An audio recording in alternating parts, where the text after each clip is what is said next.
Kona ya mani boni Kofi Agyei a wodi akire wa homa no so ye de ni nkomo Kofi mo ha mo afihia pa na sabre no empanifo no wo makasa ama wo makoma ato won yamu a wo be firi adwuma na se ana wo da so gidem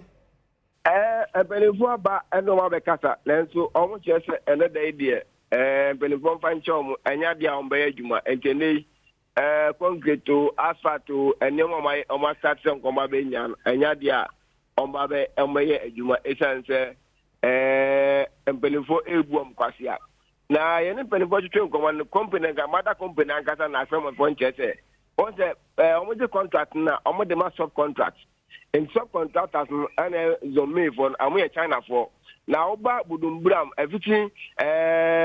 kaswa ede corner omo chichem in sections everything you must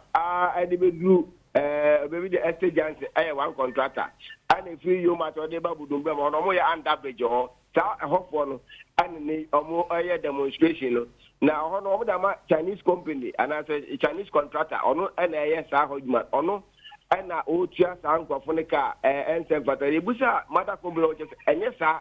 ana engese China company Chinese company etuom nemu Ghana ni na ya fa say human resource manager ono ana atumi say allegedly why are on China for na kamuma amu otua Ghana for no sika ense empatenti mother company pen for ba omo ne workers no kasa omo chese ne yebo no mienu a omo Chinese company no another Chinese construction firm no another contractor no eno mo ichafo nya be twetwe nkomo no omo meet no ma hwe na omo timi address issue say omo nim say sa na ye tu omo say enye sa na omo contract mu no omo de ma omo say ye ntua ka bia say we ba be concrete adwuma na we 43 Ghana cedis 20 Ghana mienu and 3 cedis me kwa obi kwa abonti kwa construction na so kwa ye concrete adwuma ye tu 150 na 200 Ghana cedis ene de anya de omo so mba ye adwuma kwa pum say empanifo no be trase no my agreement for wow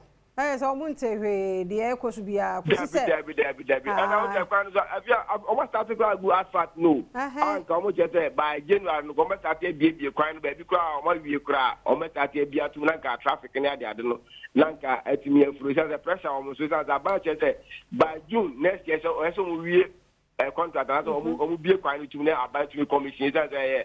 project na 2.5 years the pressure o so and say